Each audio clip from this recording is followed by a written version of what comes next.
मातीतल्या चवींचा मेळावा, आदिवासी सत्वांचा ठसठसीत दावा, उत्सवाच्या महोत्सवात आपलं पुण्याचे एकदा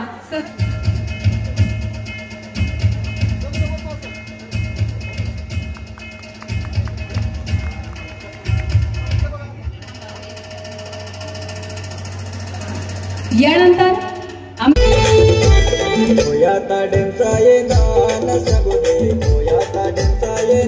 जो आहे तो खरं तर साहेबांनी फार उंचावर नेऊन ठेवलेला आहे। चांगल्या प्रकारचा 100% निकाल खरं तर लावून शाळेवरती खरं तर पारदर्शकपणा आणण्याचं काम खरं तर साहेबांनी केल्याबद्दल साहेबांसाठी सर्वांनी त्यांना जोरदार टाळ्या वाजवा। साहेब थोडे कडक आहेत, लोकांना वाटतं, शिक्षकांना वाटतं साहेब कडक आहेत, पण विद्यार्थ्यांसाठी साहेब खूप फायद्याचे आहे।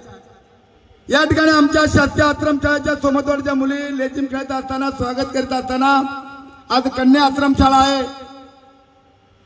खासदार साहेब 700 मुले सोमतवाडला प्रकल्पामध्ये सर्वात जास्ती असणारा पट हे सोमतवाडी आहे आणि 700 मुली त्या ठिकाणी सर्व कन्याशाळा आहे। त्या ठिकाणी आमच्या गंगाधरचे आमचे मित्रमंडळ या ठिकाणी आदिवासी परंपरा जपण्यासाठी लेझिमचा डाव चांगला झाला। जनाबाई उगलेंच्या गावच्या महिला माध्यमातून होते। आजच्या अध्यक्ष जे आहेत खरं तर आपले माजी खासदार, मी त्यांना धन्यवाद देईल। त्यांचा नेहमी कार्यक्रमावर आणि ह्या गोरगरीब जनतेवरती लक्ष असतं आणि म्हणून पिओ साहेब मी तुम्हाला धन्यवाद देतो। तुम्ही जे शैक्षणिक दर्जा सुधारवला याच्याही पेक्षा तुमचं काम तुम्ही करत राहावं। चांगल्या प्रकारचं काम करतात साहेबांचं आणि त्यांचा स्टाफ जो आहे तो सुद्धा चांगला आहे। या ठिकाणी आमचे सगळे आदिवासी आणि साहेब हे तुमचा कडकपणा असा ठेवा। या गोरेगाव प्रकल्प कार्यालयामध्ये गेल्या अनेक वर्ष प्रकल्प अधिकारी शाळेवर पोहोचतात। हे चांगलं काम केलं तर साहेब चांगलं म्हणतात। तुम्ही आज या ठिकाणी जो आता रान महोत्सव भाजीचा कार्यक्रमात एवढे मोठे स्टॉल लागलेत, एवढी जागा या ठिकाणी आहे, अजूनही साहेबांच्या मनामध्ये या ठिकाणी खरं तर तुम्ही खासदार साहेब आढळराव साहेब आहेत, वळसे पाटील साहेब आहेत, अजितदादा पालकमंत्री आहेत, चांगल्या प्रकारचं नियोजन करून इथं एक मोठं का महाराष्ट्रामध्ये कुठेच नाही अशा प्रकारचं शिक्षण या ठिकाणी दृष्टिकोनातून तुम्ही नियोजन केलं पाहिजे, अशा प्रकारची मी तुम्हाला विनंती करतो। जसा तुम्ही हा या ठिकाणी कार्यक्रम केला, आता या ठिकाणी आपण आमच्या मुली ज्या आहेत, आम्हाला खरखर खूप अभिमान वाटतो या मुलींचा। आज शिक्षण घेऊन आज आदिवासी संस्कृती जर जपली तरच आम्हाला इथून पुढच्या भविष्य काळामध्ये पुढे जाता येईल। कारण आमचा बिरसा मुंडा आम्ही नेहमी सांगत असतो, आमचा आता 9 गटाला मोठा कार्यक्रम आहे, वर्षातून एक मोठा राष्ट्रीय कार्यक्रम आम्ही साजरा करतो आणि हा कार्यक्रम रानबाजीचा वेगळ्या वेगळ्या ठिकाणी होत होता, पण तो प्रकल्प कार्यालयामध्ये झाला, त्याची जाहिरात मोठ्या प्रमाणामध्ये झाली। आम्ही सर्व स्टॉल आता या ठिकाणी फिरून बघणार आहेत। साहेब सगळ्यात जास्त मी खरेदी करणार आहे, सगळ्यात जास्त खरेदी करणार आहे, लोकांना प्रोत्साहन दिला पाहिजे।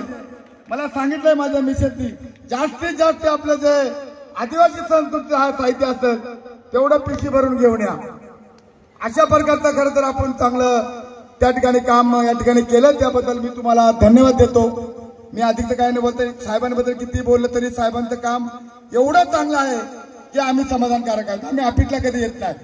राहिला प्रश्न साहेब आता जे आमच्या रोजंदारीचा प्रश्न आहे लोकांचा, तो न्यायालयीन बाब आहे, पण तुमचा सहकार्य असला पाहिजे। आम्ही त्या ठिकाणी आदिवासी मंत्र्यांना निवेदन दिलेलं आहे, देणार आहेत। 10-10 वर्ष लोकांनी काम केलंय, त्या संदर्भात सुद्धा तुम्ही आग्रह भूमिका साहेब तुमचं सहकार्याला पाहिजे। शेवटी ती जर न्यायालयीन बाब असेल तरी त्या ठिकाणी ते चांगल्या प्रकारचं तुम्ही त्या ठिकाणी सहकार्य करावं आणि प्रत्येक आश्रमशाळेमध्ये साहेब तुम्ही जी आता ही तुमची कारवाई चालू केली ती कारवाई ठेवावी, तुम्ही कुठल्याही दबावाला घाबरू नका आणि अगदी काम करता असताना साहेब तुम्ही अगदी खुशी काम करा, एकदम खुशी हा शब्द खासदार साहेब मी जेव्हा आमदार केला उभं राहिलो तेव्हापासून हा माझा शब्द आहे, खुशी।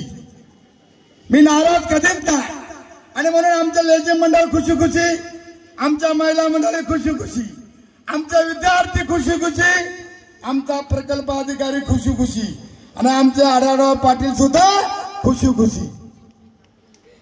हे सगळे आमच्या स्टेजवरचे आदिवासी कार्यकर्ते खुशी।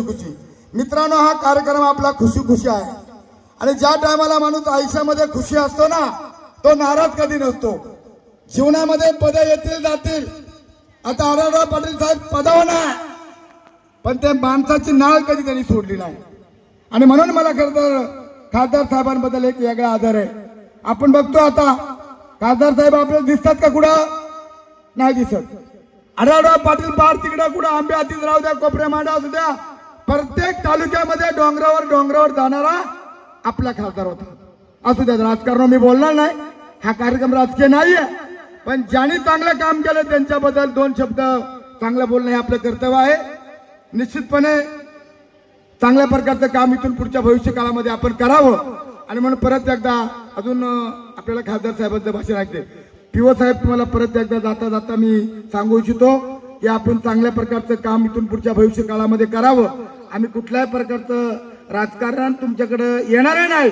आम्ही चांगलं काम असेल तरच येणार, पण अन्याय झाल्यावर मात्र दांडका घेऊन पण येणार. असं काय नाही, आम्ही तुम्हाला चांगलंही म्हणणार, पण जर आमचा अन्याय झाला तर वादळ दांडका घेऊन पण येणार, पण दांडका घेऊन येण्याची वेळ येणार नाही एवढा आम्हाला विश्वास आहे. परत एकदा प्रकल्प अधिकारी सर्वांचं, सर्व स्टाफनी चांगलं नियोजन केलं, चांगल्या कर्म हे केलं, त्याबद्दल परत एकदा सर्वांचं खुशी खुशी आभार मानतो आणि थांबतो. जय हिंद, जय महाराष्ट्र, जय शिवराय, जय आदिवासी.